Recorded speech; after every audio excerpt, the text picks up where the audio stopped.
Hey, good morning. Welcome back to Sunday Serving Channel, the place of gospel, hope, truth, and inspiration. So we're back here in New York on a spring morning, and good to be back. It's good to be back, Timothy, isn't it?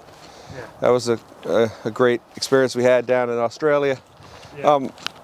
So today on the channel, let's get back to the Sermon on the Mount. Sounds good. Let's do it. Jesus taught all that sitting down, so let's have a little seat here somewhere. I think we finished the Beatitudes and we talked about salt and light. Yeah. Now let's do that next part, because it's an interesting topic and we should reflect on it a bit. It's about what is the difference between abolishing and keeping or fulfilling the law of the prophets. If I read it, gives you a bit of chance to think about the context and comment on it a little bit, and we'll see if anybody's helped or picks up on this.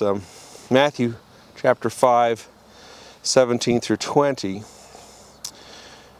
Jesus says, "Do not think that I have come to abolish the law or the prophets.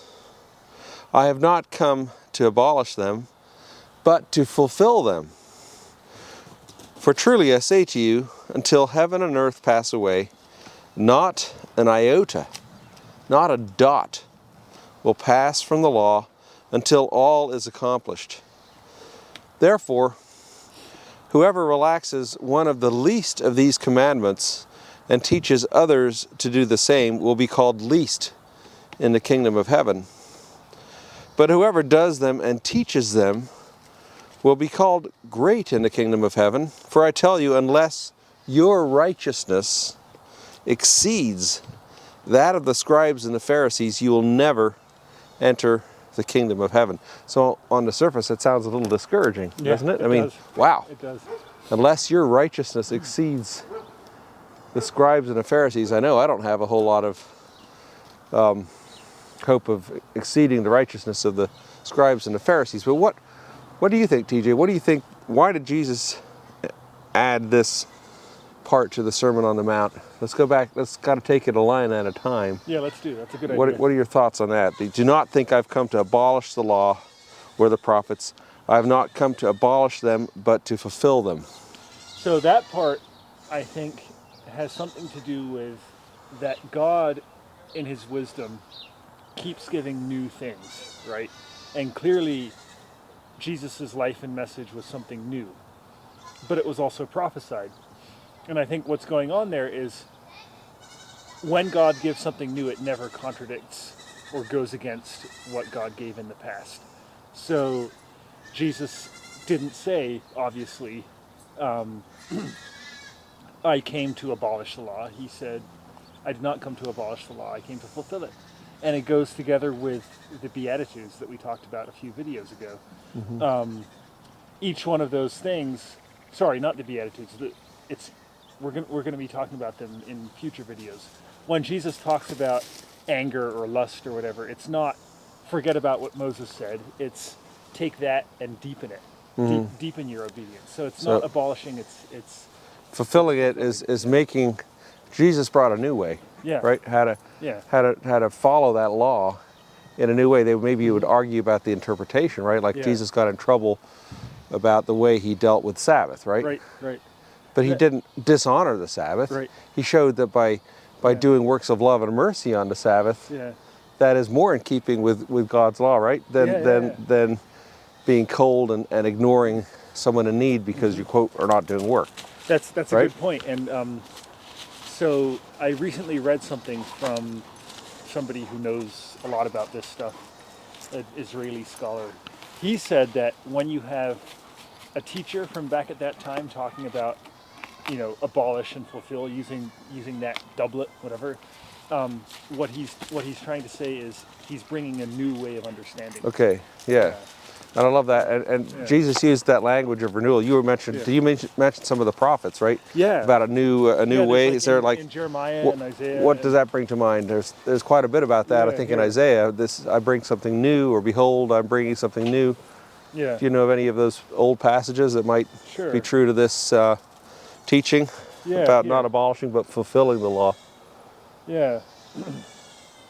What have you got So there? there's like Isaiah 42:9. Behold, the former things have come to pass, and new things I now declare. Before they spring forth, I tell you of them. I mean, it's the same thought. Mm-hmm. It's the old stuff has happened. Now there's something new. Sounds like there's something new happening in the barn there. Yeah. Yeah, yeah. Remember not the former things, nor consider the things of old. Behold, I am doing a new thing. Now it springs forth. Do you not perceive it? I will make a way in the wilderness and rivers in the desert. That's beautiful.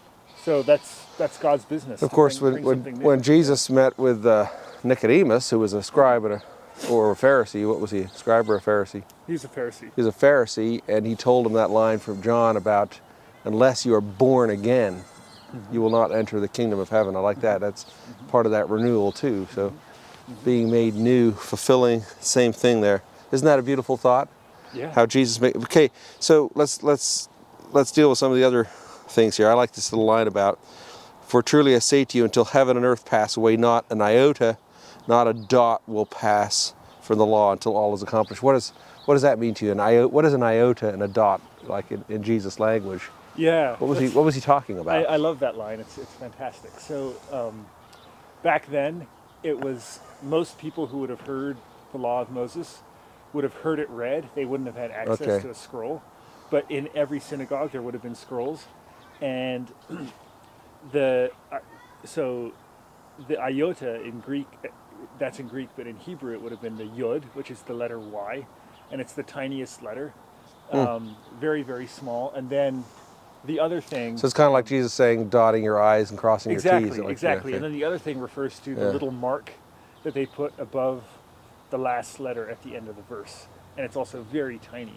And if you're reading a text that has no periods or punctuation marks, that little mark helped you distinguish when a thought ended. So basically every little squiggle, the tiniest thing counts. Yeah. I'm not changing the tiniest thing, but yet it's being made new. Yeah. That's interesting. So the other thing, what I wanted to talk about a bit, is that part about the righteousness. Okay, Yes. so what does Jesus mean about this? I mean, how can that, where's the truth in that? And where's the uplifting in that? If your righteousness, I kind of have an idea, but I'm interested what you think. If your righteousness doesn't exceed that of the scribes and the Pharisees, so this is the way I take it. You can see if you add something, but the Pharisees are really, really sticklers on following every law to the letter, right? To the point of sometimes being absurd. Right. And what Jesus is saying is, don't act like that. Yeah. But your commitment to me, to God, should be that passionate, right? That sincere, that you're willing to go to the ends of the earth, you're willing to die for me, right? That love, and he says, love God, the Lord, with your heart, soul, mind, and strength. Love your neighbor as yourself. So that's really the way we should love each other, with that same passion, with that same zeal.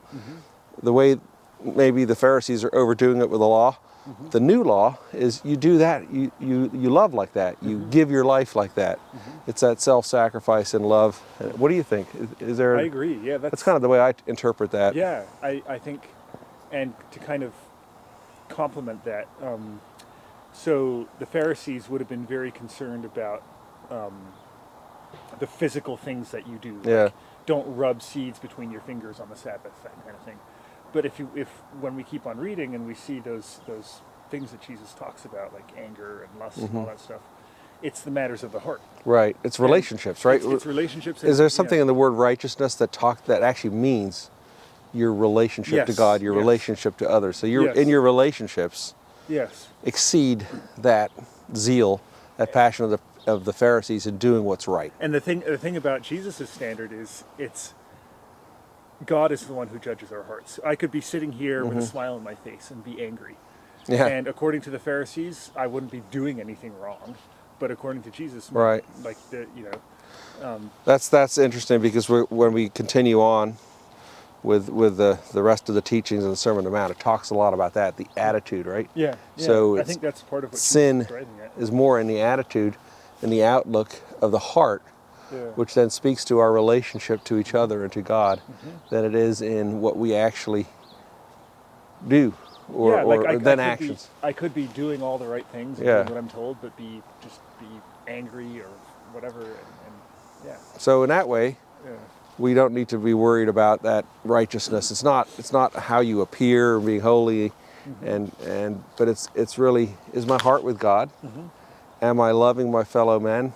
Am I following God's commands to the heart of the matter? Of course, it'll show in deeds. We're not going to sin. Yeah. We're not going to cause harm Right. if our attitude's right. Right. So, anyways, that's a little something on that newness for fulfilling the law. It doesn't change the law, the Torah, the books of the Bible, the Old Testament that God gave to the people Israel. Yeah. But Jesus came to fulfill, to renew, to make new. And it is all about relationship, and that is righteousness. And what I love is righteousness. What I love about that thought is that it matters for us today also. Yeah. Because God keeps giving you things. Right. And it doesn't contradict what happens in the text. But it will always build. The new will not contradict the old. Yeah. It'll go forward towards God's kingdom. Amen. Where everything will be new. So Amen. I hope that brings you hope this week. Your righteousness better exceed that of the Pharisees. God bless you. Have a wonderful week. We'll see if the dogs got in with those goats a little much there.